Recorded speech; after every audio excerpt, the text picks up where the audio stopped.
Assalamualaikum warahmatullahi wabarakatuh. Sahabat Aceh Gleri, bertemu lagi dengan saya di channel khusus membahas sejarah Aceh.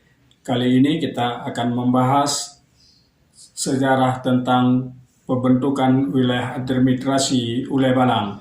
Dalam tradisi Aceh, Sultan Iskandar Muda membagi wilayah Aceh ke dalam administrasi yang dinamakan Ulay Balang dan Mukim. Ini dipertegaskan oleh seorang pekelana dari Prancis, Laksamana de Billu, dalam memorisnya Du Voyage Hawk Indies Orientalis, bahwa Iskandar Muda membabat habis hampir semua bangsawan lama dan menciptakan bangsawan baru. Gila ya, semua dibabat habis oleh Iskandar Muda. Mukim pada awalnya adalah himpunan beberapa desa untuk mendukung sebuah masjid yang dipimpin oleh seorang imam. Ulay Balang pada awalnya adalah bawahan sultan yang dianugerahkan oleh sultan beberapa mukim untuk dikelolanya sebagai pemilik feodal. Pada ini dijumpai di Aceh Besar dan di negeri taklukan Aceh yang penting-penting tentunya. Di Pidi ada pemimpin yang memakai gelar mentro. Ini memperkuat pendapat yang mengatakan bahwa bangsawan Aceh memperoleh gelar mereka setidaknya dari masa pemerintahan seorang raja yang kuat. Masa pemerintahan Iskandar Muda merupakan zaman keemasan yang selalu disebut-sebut oleh orang Aceh dari generasi ke generasi. Pola kehidupan politik di Aceh sebenarnya dibentuk pada masa kemunduran di zaman keemasan setelah Iskandar Muda dan penggantinya. Para pemimpin terkemuka Aceh untuk memastikan agar jangan ada tirani oleh pemerintah pusat mendudukkan 4 raja perempuan di atas singgasana yang berturut-turut.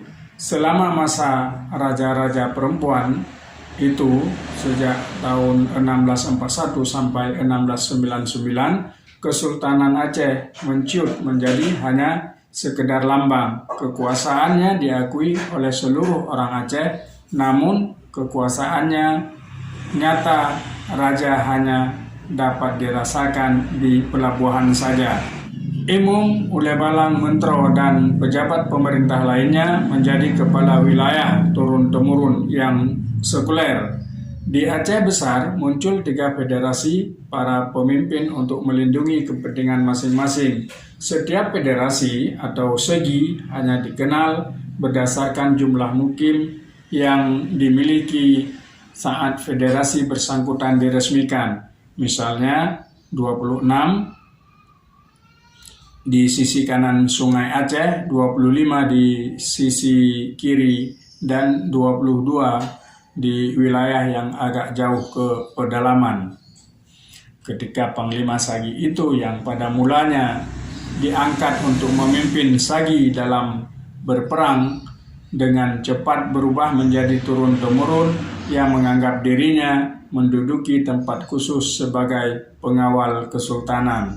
Kedudukan ini resmi diakui oleh Sultan dan memberi sejumlah uang kepada Panglima Segi yang telah mengangkatnya. Di 2 segi dataran rendah, yaitu Sagi 26 dan 25, kekuasaan turun-temurun Panglima Sagi akhirnya tidak lagi mencerminkan kedudukan resmi sebagai pengawal kesultanan. Meski 22 merupakan salah satu orang terkuat di kesultanan. Lama-kelamaan Ulay Balang lain di Aceh Raya juga mendapat kedudukan resmi dan ikutkan dalam musyawarah tentang penggantian sultan. Pada abad 19 di Aceh ada 12 Ulay Balang yang mengangkat dan menurunkan raja, 4 orang dari setiap segi. Pada periode abad 19, tidak ada lagi sultan yang cukup kuat sehingga dipatuhi oleh semua orang. Karena itu, tindakan apa saja bisa diambil harus dengan persetujuan Ulay Balang terkemuka. Namun Ulay Balang terkemuka menghormati sultan Bahkan Ule Balang terkuat sekalipun tidak pernah mencoba merebut tahta. Urusan istana dan pelabuhan bukan urusan Ule Balang. Setiap Ule Balang dapat mengabaikan Ule Balang yang lain kecuali saat krisis di dalam negeri atau ada serangan dari luar negeri. Kemunduran kesultanan diikuti oleh hilangnya dengan cepat wilayah kekuasaan di luar Aceh. Kekuatan laut dan dagang Belanda memecah belah kerajaan Aceh untuk selama-lamanya tidak lama setelah Iskandar Muda wafat. Sejak itu, wilayah Aceh terbatas hanya pada wilayah yang telah menyerap penuh pengaruh budaya pada tahun 1641. Dan wilayah ini pada dasarnya adalah wilayah pantai utara dan pelabuhan yang tersebar di pantai barat sampai ke Barus. Demikian sedikit ulasan tentang pembagian dan awal mulanya pembagian kenegerian Ule Balang di Aceh pada zaman Iskandar Muda sampai akhir dari runtuhnya kekuasaan para Ule Balang di tahun 1945.